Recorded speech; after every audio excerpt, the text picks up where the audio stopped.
Hey guys, welcome back to Industrial Edits, the first ever podcast series of SCMS NOIDA. This is Ayushi Sahu. And this is Akshat Jain back again with another amazing episode. Today, we have an extremely special guest with us as a speaker. She is a woman serving Nestle for over 29 years now. She did her master's from CFTRI Mysore in Master of Technology Food Science and has been heading various roles of quality assurance for Nestle India since then. She is currently leading her team as the head of corporate quality assurance South Asia for Nestle. So please welcome Mrs. Nirmala Shahapurkar. Welcome, ma'am. We are honored to have you on board with us for the podcast today. Thanks, Akshat and Ayushi. Thanks for the warm welcome and introduction. It's really a great pleasure to be with you on this podcast of Symbiosis Noida. Truly humbled, and a big hello to all the listeners. So, listeners, today's episode is the one dedicated to all the quality management enthusiasts, and we have the corporate leader in quality assurance herself to enlighten us for the same. Our topic for discussion is going to be about the role of quality assurance and quality management within the lean manufacturing philosophy. Ma'am, kindly brief us a little about the topic. That's an interesting question, Akshat. Let me first begin with what is quality. All of us use the word quality very often, and it's very commonly used. But when we talk of quality, it means nothing but a conformance to a set of requirements, or it could be meeting consumer or customer expectations.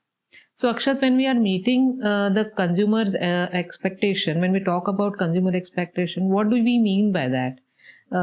So take for example, you buy a product, and when you buy a product, if you find that the color, or say you find that there is a variation with what you expect, then you call it a defect, right? So, or you say, oh, this product what I've got is not okay, and it is defective. So quality management process is what we do here is we design the process activities or the checks or the verification activities in such a way that the consumers do not get these defects. So basically the whole principle is that you work with a zero defect mindset, and this zero defect mindset is something that is lean helps us to achieve. So you see, Akshat, quality management helps to achieve and maintain a desired level of quality within the organization. The key word, as I said, is zero defect. So how do you achieve this when you are having high speed lines? You see, when you are producing at millions and millions of packs or cases per day, it is not practically possible for everyone to manually check your packs for defects. So we need to work on the process stability, and we need to ensure that our process variations are minimal and the stability of the process is very high. So this is where lean comes into picture. It helps us to ensure that the process is stable and we have the system to eliminate defects. Take for example, you buy a pack of noodles. You have a tastemaker masala sachet inside it, right? So now every pack that is getting produced on the various wrappers, which are millions in numbers, how do you ensure that the masala pack is not missed into the noodle pack? Now you can design your wrappers in two ways. That if there is no masala pack inside it, the wrapper should stop. That means there are a lot of downtimes. Or you can have the pack which is not having the masala tastemaker in it, thrown out by a design where you can have the sensors to detect it. So this basically in lean we call this as poka-yoke. Either you eliminate the defect, or you reduce the defect, or you detect the defect and you remove it aside. And this is a simple example of the role of lean in quality management. So if you look at it, lean helps us to maintain stability of our process. It also helps us to make sure that there are no defects in the end product. And when we talk of lean implementation, it is the implementation of a lot of various tools. How we as quality management come into picture is that we make sure that the right tool is applied, we identify the defects and make sure that the consumers do not get a defective product. And so basically we work to improve the product stability. Furthermore, we as students are keen to know more about what exactly is the lean manufacturing philosophy and how it is being applied in the industry. You see, lean philosophy is not new. It has been existing for decades. And when we look at past historical literature, it is basically the philosophy has been going on for ages. And it has been nothing but a persistent pursuit to eliminate waste in the process or in the production process, or it could be the systems we are talking of. So when we talk of waste, if you see in my earlier discussion also, I mentioned you need to eliminate waste. Huh? And what is waste? In Japan, we call the word waste as muda. And this is a very common terminology in lean. So when we talk of waste, it is nothing but that does not add value to the product. Huh? So supposing the waste, anything when you look at your production process, any activity that does not add value to the consumer's product is a waste. So take for example, you are selling chocolates. Consumers are not going to pay for your inventory costs, right? They're not going to pay for the waste that you generate while producing the product. They're not going to wait for the waiting time for the raw material or packing material, all the downtimes that you have on your lines. Consumers are going to pay for the product only if they find value and they are happy with the quality of the product. So lean is nothing but a philosophy that delivers value to the consumer. It is a philosophy for the manufacturers to improve the process and eliminate waste. So coming to your next question about how do we apply lean in the industry, you see, lean philosophy can be applied to any industry. You can apply to hospitals, you can apply to administrative offices, you can apply to processes, you can apply to the manufacturing sector. So where we come from in the manufacturing sector, basically we apply it in the processes that occur in our factory. If I take factory manufacturing operations, there are many tools that we can apply lean. When we start to apply lean, we start with the basics. You start with the making sure that the workplace basics are in place, and that we call it 5S. Then you identify the waste in the process. For that, you need to identify what are the value-added activities, what is the non-value-added activities. And when you're doing that, there are 7 types of waste that we identify. Just take, for example, transportation. Do you have a process where the layout is in such a way that the material is moving up and down and there is no lean method? Then you evaluate that and bring in improvements there. Inventories. That is the second type of waste that can occur. Are we storing too much of raw material? Are we storing too much of packing material together? Because when we store, that means it is space used, and space to use costs money. Can we work to reduce the inventory? And then you have these tools of just in time. That's where quality management also comes into picture.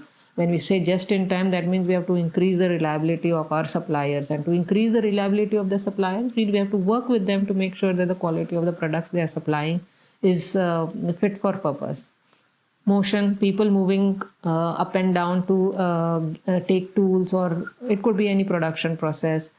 Overproduction, over-processing. These are all various wastes that can come. The waste that is more important from a quality management perspective is defects. So basically, are you generating defects because there are a lot of variations in the process? So once you know the defects, then we apply POCI, okay? And detect them, improve them. And this is how lean helps manufacturers to improve their processes. Visual management is another important, powerful tool that we apply in lean, so that you have a standardized process and every operator or every person follows the same process. And when you have this, the variations reduce. And when variations reduced, our process becomes more stable. So basically, value stream mapping is another aspect of lean implementation, where you map the material, you map the information. And when you do this exercise, it's very interesting, Akshat. Basically, you see that when you go into the details of these processes, you realize that there is so much of value that you can create by removing the non-value added activities. And this entire activity is what is the biggest interesting part of lean, because then it brings in a lot of ideas. People come up with a lot of beautiful ideas to reduce waste. All these tools I just shared are just the tip of how you implement lean to create a zero defect mindset. What we aim at is to make sure everything is first time right, and throughout the process. In today's world, consumers have a lot of choice. They are not willing to pay for your inefficiencies. So it is we have to create value for money, and people are looking for quality. So basically, lean helps organizations to build a competitive edge with quality. Now, my next question to you will be that what, according to you, are the emerging practices in the quality assurance that has the potential to dominate in the future? Thank you, Akshat, for this question. It's an interesting one. I love to share my views on this. When we talk of quality over the decade, we have moved from self-inspection to quality assurance and quality management, from mechanical production to automation, and now we are in an age where we talk of real-time data, and the production uses predictive AI controls. We are today talking quality 4.0, and this is a very fascinating development. You see, digitization is going to change the way we are managing quality. Just to explain, like take for example, a weight of a product. Okay, to explain the quality parameters don't change much. We were in the decades back checking the weight of the product to make sure that if I declare 100 grams, it should be 100 grams. So you check the weight of the product, right? But what has changed over the decades is how you are checking the weight of the product. Traditionally, we used to weigh it on a static scale and record it on a log sheet with a pen and a paper. Now we have moved to auto recording systems where we take the printout and we move from physical manual logging to automation. And this has further improved now with check weighers. You have check weighers that whichever pack is okay, it passes through, and the one which is not okay gets rejected. So here again, the machine data is what we take and evaluate at the end of it. That was 3.0. But now when we go forward in 4.0, we talk about the data from the check weigher or the machine that is weighing going into SAP, and from there the operators are able to see the real-time trends of the data. So if there are variations happening, they can immediately take corrective action. They don't have to wait after a period of calculation manually and doing it. So when we talk of the emerging practices in QA, digitization is going to change the way we manage quality. And this is something that is very interesting, fascinating. And dekha jaye, the activity is the same through this transition, checking of the weight. But the weight has made it possible to be more efficient. We get zero error now. That's the beauty of Quality 4.0. This is just an example. There are many ways of how digitization and AI will help predict process variations, will help the operators to react fast on deviations, and thereby the productivity improves, the quality of the product improves, the waste generated reduces, and that's how the digitization is, or Quality 4.0 is going to help industries in driving lean mindset and in also ensuring that the quality of the product is good. So digitization is going to be the future, and all of us definitely need to embrace it. Those were some great insights, ma'am, and that brings us to the end of this episode. We would like to thank ma'am for sharing such wonderful insights with us and would like to extend our heartfelt gratitude to her. Thank you for such a wonderful session, ma'am. Last but not the least, thank you to our listeners who have been a marvelous audience. Ladies and gentlemen, that was Mrs. Nirmala in conversation with us. Stay tuned for the upcoming episodes. This is Ayushi Sahu. And this is Akshat Jain signing off.